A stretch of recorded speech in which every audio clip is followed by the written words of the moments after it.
నమస్తే, welcome to Andhraprabha TV. నేను సౌజన్య. ఎట్టకేలకు బీఆర్ఎస్ అధ్యక్షులు కేసీఆర్ గారు బయటకు వచ్చారు. నిన్న బీఆర్ఎస్ భవన్కు కూడా వెళ్ళడం జరిగింది. అక్కడ కాంగ్రెస్ మీద ఫైర్ అవ్వడం కూడా జరిగింది.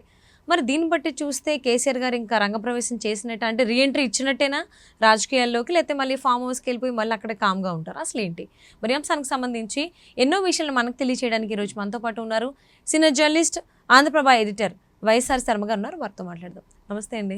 నమస్తే అండి. సో నిన్న జరిగినటువంటిది, కేసీఆర్ గారు బయటికి రావడం, పాస్పోర్ట్ రెన్యువల్ చేయించుకోవడం, బీఆర్ఎస్ ఆఫీస్కి రావడం, అక్కడ కొన్ని మాట్లాడడం జరిగింది. సో దీన్ని బట్టి చూసుకున్నట్లయితే కేసీఆర్ గారు మళ్ళీ ఎన్నికల్లోకి వచ్చారు అంటే ఆయన ప్రజెన్స్ చూపించబోతున్నారు పాలిటిక్స్లో అని అనుకోవచ్చా? యాక్చువల్లీ బీఆర్ఎస్ 25 years అంటే టీఆర్ఎస్ యాక్చువల్లీ బేసికల్గా 2001 ఏప్రిల్ 27న ఆవిర్భవించింది. ఏమి టీఆర్ఎస్ పార్టీ అంటే 25 సంవత్సరంలోకి ఎంటర్ కాబోతుంది అనమాట రేపు ఏప్రిల్కి. ఆ సందర్భంగా సిల్వర్ జూబ్లీ వేడుకలు జరపాలనేది అకేషన్. ఆ అకేషన్ సందర్భంగా నిన్న బీఆర్ఎస్ పార్టీ విస్తృత స్థాయి సమావేశం పెట్టారు తెలంగాణ భవన్లో. కేసీఆర్ గారు వచ్చారు. ఫస్ట్ టైము పార్టీ సమావేశంలో పార్టిసిపేట్ చేశారు. సమావేశంలో మాట్లాడారు కూడా ఆయన విస్తృతంగా. కాంగ్రెస్ పార్టీ గురించి మాట్లాడారు. రేవంత్ రెడ్డి ప్రభుత్వం సరిగ్గా చేయటం లేదని, రేవంత్ రెడ్డి ఏదో మాటలు చెప్తున్నాడు తప్ప చేతల్లో ఏమీ లేదు, మనం ఈసారి రావటం 100% గ్యారంటీ. ఇంకా 10 మంది ఫిరాయింపు ఎమ్మెల్యేలు ఉన్నారు కదా, వాళ్ళ ఎమ్మెల్యేషిప్ ఊడిపోతుంది, ఉప ఎన్నికలు వస్తాయి, ఆ ఉప ఎన్నికల్లో మనం గెలవాలి, మీరు అందరూ సన్నద్ధం కావాలి, రెడీగా అండి.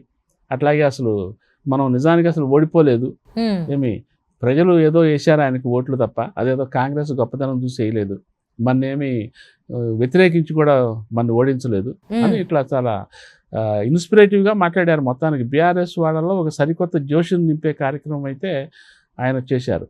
ఏమి ఇందులో భాగంగానే ఏంటంటే ఫస్ట్ టైం ఆయన బయటికి రావటం ద్వారా, యాక్చువల్లీ కాంగ్రెస్ వాళ్ళు ఇప్పటిదాకా ఏంటి, నువ్వు అసలు ఫామ్ హౌస్ నుంచి బయటికి రావట్లేదు, నువ్వు అపోజిషన్ లీడర్వి, ఏమి నువ్వు అసెంబ్లీకి రేవంత్ రెడ్డి గారు కూడా ఇప్పటికి 1,00,000 సార్లు మీరు అసెంబ్లీకి రండి, అసెంబ్లీకి వచ్చి మాట్లాడాలి కదా అని చెప్పి చాలాసార్లు సలహాలు ఇచ్చారు, విన్నపాలు చేశారు, ఇప్పటివరకు కాలేదు. సో ఫస్ట్ టైము కేసీఆర్ గారు బయటకు వచ్చిన తర్వాత ఆయన బీఆర్ఎస్ పార్టీ కార్యక్రమంలో పాల్గొనడం ద్వారా ఆయన ఏమి సిగ్నల్ ఇచ్చారు అనేది మనకు ఆల్మోస్ట్ కాంగ్రెస్ గవర్నమెంట్ ఫామ్ చేసి 1 సంవత్సరం కాలం పాటు అయిపోయింది, 2వ సంవత్సరంలోకి అడుగు పెట్టారు యాక్చువల్లీ. సో ఇప్పుడు వచ్చారు కేసీఆర్ గారు బయటికి. ఇప్పుడు వచ్చి సో 1 year పాటు మేము గమ్మునున్నాము, ఇప్పుడు యుద్ధం ప్రారంభిస్తాము, ఉద్యమించాలని వీళ్ళు చాలా చాలా వ్యాఖ్యలు చేశారు. 15 నెలలు అయింది కాంగ్రెస్ గవర్నమెంట్ వచ్చి, ఇప్పటిదాకా ఆయన బయటికి రాలేదు. అంటే బయటికి రాలేదనే దానికి కూడా ఆయన చెప్తున్నది ఏంటంటే ఆయన సైలెంట్గా అబ్జర్వ్ చేస్తున్నారు అని, ఏమి బిట్వీన్ ద లైన్స్ సైలెంట్గా అబ్జర్వ్ చేస్తున్నారని. సో మొత్తం మీద నిన్న బయటకు వచ్చిన కార్యక్రమం ద్వారా ఆయన ఇక రెగ్యులర్గా బయటే ఉంటారా? ఇప్పుడు ఇందాక మీరు అన్నట్టు మళ్ళీ ఇది అయిపోయింది, మళ్ళీ ఫామ్ హౌస్కి వెళ్ళిపోయి మళ్ళీ అక్కడే ఉంటారా, లేకపోతే రెగ్యులర్గా పార్టీ వ్యవహారాల్లో చురుగ్గా వ్యవహరిస్తారా? ఇక ముందు ముందు ప్రతి ఇష్యూకి సంబంధించి ఆయన రియాక్ట్ అవుతుంటారా? అసెంబ్లీ సమావేశాలకు వెళ్ళి ప్రభుత్వాన్ని నిలదీస్తారా అనేది ప్రశ్నలు.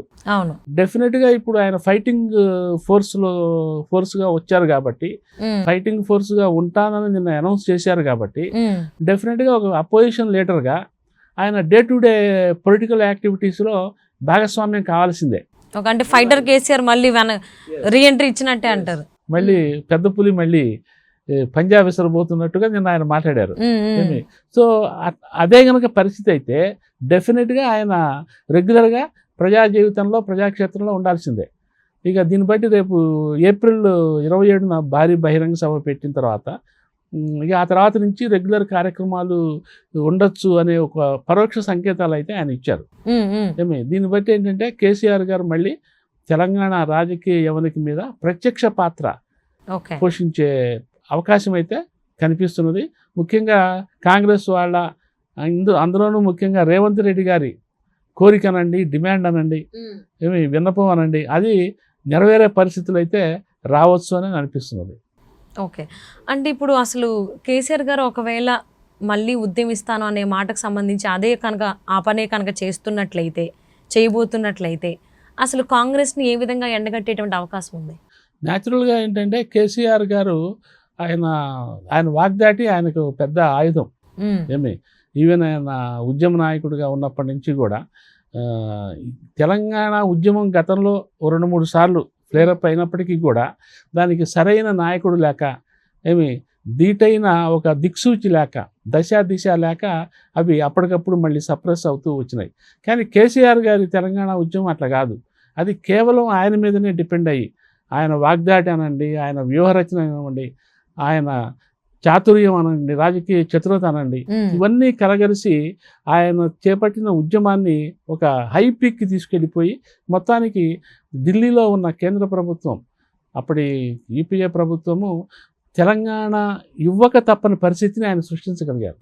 సో అటువంటి ఒక సమర్థుడైన నాయకుడిగా డెఫినెట్గా ఇంకా ఈ 3.5 ఏళ్ళు టైం ఉంది కాబట్టి ఈ 3.5 ఏళ్లలో ఎప్పటికప్పుడు కాంగ్రెస్ గవర్నమెంట్ని ఇరకాటంలో పెట్టడం ద్వారా, కాంగ్రెస్ గవర్నమెంట్ చేస్తున్న తప్పుల్ని ప్రజలకు వివరించి వాళ్ళని కన్విన్స్ చేయటం ద్వారా, ఆ విషయంలో కన్విన్స్ చేయగలగటంలో కేసీఆర్ గారిని మనమేం తక్కువ అంచనా వేయనక్కర్లా ఆయన గత అనుభవం చూస్తే. అందువల్ల ఏంటంటే డెఫినెట్గా ఆయన మళ్ళీ తిరిగి తెర మీదకి అయితే వస్తే బలాబలాలు, రాజకీయ బలాబలాల్లో మార్పులు వస్తాయి. ఎందుకంటే తెలంగాణలో ఇప్పుడు ఉన్నది 3 ప్రధానమైన పక్షాలు. ఒకటి కాంగ్రెస్ అధికారంలో ఉంది, 2 బీఆర్ఎస్, 3వదేమో బీజేపీ కూడా అసలు ఈసారి మేమే అంటున్నది. మన ఢిల్లీ రిజల్ట్స్ వచ్చిన కొన్ని గంటల్లోనే కిషన్ రెడ్డి గారు అండ్ బండి సంజయ్ గారు ఇతర నాయకులు ఇక నెక్స్ట్ తెలంగాణే అంటున్నారు వాళ్ళు. అంటే ఇక మా దృష్టి అంతా నెక్స్ట్ ఇక మేము తెలంగాణ మీద దండయాత్ర చేస్తాము, నెక్స్ట్ ఇక మా ప్రభుత్వమే అని వాళ్ళు చెప్తున్నారు. అట్లాగే కేసీఆర్ గారు నిన్న చెప్పింది కూడా ఈసారి వచ్చేది మనమే అని చెప్తున్నారు. సో 2 సమాన స్థాయిలో 2 పుదులు గర్జిస్తున్నాయి.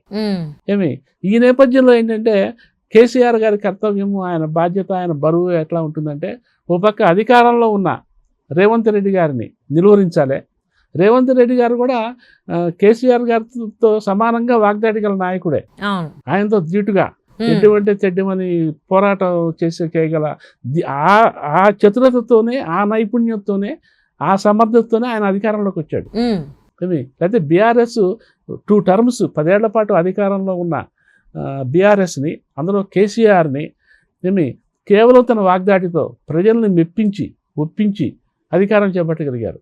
సో ఒక పక్క రేవంత్ రెడ్డి గారి స్ట్రాటజీలని ఎదుర్కోవాలి, వాడి కౌంటర్ వేయాలి. రెండో వైపు బీజేపీ అంటే ఇక్కడ తెలంగాణ స్థాయిలో పెద్ద నాయకుడు లేకపోవచ్చు, ఒక రేవంత్ రెడ్డి స్థాయి, ఒక కేసీఆర్ గారి స్థాయి నాయకుడు లేకపోవచ్చు. కానీ కిషన్ రెడ్డి గారు ఉన్నారు, బండి సంజయ్ ఉన్నారు. అక్కడ కేంద్రంలో వాళ్ళ ప్రభుత్వమే ఉంది. అదొక పెద్ద ఆయుధం, వాళ్ళకి పెద్ద moral support. So Kishan Reddy గారు కేంద్ర మంత్రి, బండి సంజయ్ గారు కూడా సహాయ మంత్రి అయినప్పటికీ కేంద్ర మంత్రి. వాళ్ళ బలగాన్ని మనం తక్కువ చేయలేం. అందువల్ల 2 ప్రధానమైన పక్షాలని ఎదుర్కోవటం, ఆ రెంటిని దాటి కేసీఆర్ గారు బీఆర్ఎస్ని ముందుకు తీసుకెళ్ళి ఫస్ట్ ప్లేస్లో నిలబెట్టాల్సిన బాధ్యత, కర్తవ్యం ఆయన మీద ఉంటుంది. ఇది ఆయన ఎటువంటి వ్యూహాలతో ముందుకెడతాడు అనేది మనం ముందు చూడొచ్చు. తప్పకుండా అండి. సో కాంగ్రెస్ పార్టీ వచ్చి గవర్నమెంట్ ఫామ్ చేసిన 15 నెలల తర్వాత ఆయన బయటికి రావడం జరిగింది. సో ఉద్యమిద్దామని చెప్పేసి ఆయన చాలా ఇన్స్పిరేషన్గా మాట్లాడారు బీఆర్ఎస్ భవన్లో. సో మరి చూద్దాం అది ఎంతవరకు వర్కౌట్ అవుతుంది, ఎంతవరకు ఆయన చేస్తారు, ఇన్స్పైర్ చేస్తారు అనేది. Thank you so much Sharma గారు. Right, thank you.